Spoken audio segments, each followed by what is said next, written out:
ओम सच्चिदानंद रूपाय विश्व उत्पत्ति आदि हेतवे तापत्रय विनाशाय श्री कृष्णाय वयम नमः।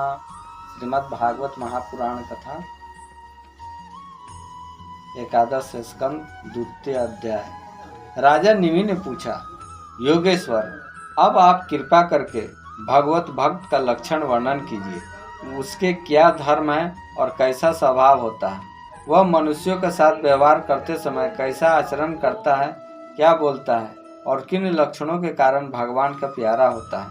अब 9 योगेश्वरों में दूसरे हरि जी बोले, राजन, आत्मस्वरूप भगवान समस्त प्राणियों में आत्मा रूप से नियंता रूप से स्थित है, जो कहीं भी न्यूनाधिकता न देकर सर्वत्र परिपूर्ण भगवत सत्ता को ही देखता है और साथ ही समस्त प्राणी और समस्त पदार्थ आत्मस्वरूप भगवान में ही आधेय रूप से अथवा अध्यस्त रूप से स्थित है, अर्थात वास्तव में भगवत स्वरूप ही है। इस प्रकार का जिसका अनुभव है, ऐसी जिसकी सिद्ध दृष्टि है, उसे भगवान का परम प्रेमी उत्तम भागवत समझना चाहिए।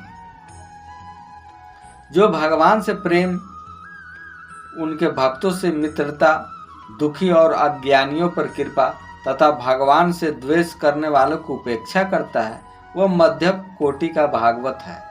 और जो भगवान के अर्चा, विग्रह, मूर्ति आदि की पूजा तो श्रद्धा से करता है, परंतु भगवान के भक्तों या दूसरे लोगों की विशेष सेवा शुश्रूषा नहीं करता, वह साधारण श्रेणी का भगवत भक्त है।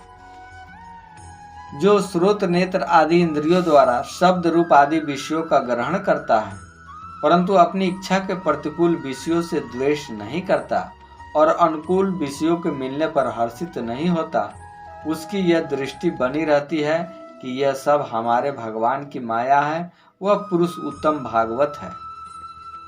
संसार के धर्म है जन्म, मृत्यु, भूख, प्यास, श्रम, कष्ट, भय और तृष्णा। ये कर्मशः शरीर, प्राण, इंद्रिय, मन और बुद्धि को प्राप्त होते ही रहते हैं।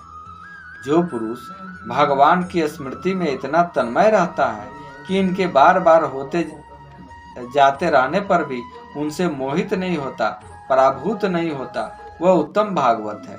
जिसके मन में विषय भोग की इच्छा, कर्म प्रवृत्ति और उनके समस्त बीज वासनाओं का उदय नहीं होता और जो एकमात्र भगवान वासुदेव में ही निवास करता है, वह उत्तम भगवत भक्त है। जिनका इस शरीर में न तो सतकुल में जन्म, तपस्या आदि कर्म से तथा न वर्ण, आश्रम एवं जाति से ही अभाव होता है, वह निश्चय ही भगवान का प्यारा है। जो धन, संपत्ति अथवा शरीर आदि में यह अपना है और यह पराया, इस प्रकार का भेदभाव नहीं रखता, समस्त पदार्थों में समरूप परमात्मा को ही देखता रहता है, समभाव रखता है तथा किसी भी घटना अथवा संकल्प से विक्षिप्त न होकर शांत रहता है, वह भगवान का उत्तम भक्त है। हे राजन, बड़े बड़े देवता भी, ऋषि मुनि भी अपने अंतकरण को भगवानमय बनाते हुए जिन्हें ढूंढते रहते हैं, भगवान का ऐसे चरण कमलों से आधा क्षण, आधे पल के लिए भी जो नहीं हटाता, निरंतर उन चरणों की सान्निध्य और सेवा में ही संलग्न रहता है।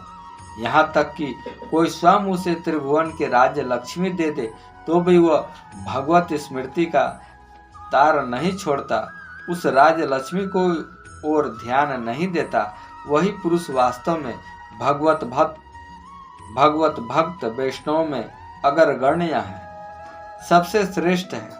रासलीला के अवसर पर नृत्य गति से भांति भांति के पाद विन्यास करने वाले निखिल सौंदर्य माधुर्य निधि भगवान के चरणों में अंगनी नख की मणि चंद्रिका के जिन शरणागत भक्त जनों के हृदय का विरंजन संताप का एक बात दूर हो चुका है, उनके हृदय में वह फिर कैसे आ सकता है। जैसे चंद्रोदय होने पर सूर्य का ताप नहीं लग सकता, विविधता से नामोच्चारण करने पर भी संपूर्ण अधराशि को नष्ट कर देने वाले सम भगवान श्री हरि, जिसके हृदय को क्षण भर के लिए भी नहीं छोड़ते हैं, क्योंकि उसने प्रेम की रस्सी से उनके चरण कमलों को बांध रखा है। वास्तव में ऐसा पुरुष ही भगवान के भक्तों में प्रधान है। शेष अगले अंक में। राधे राधे।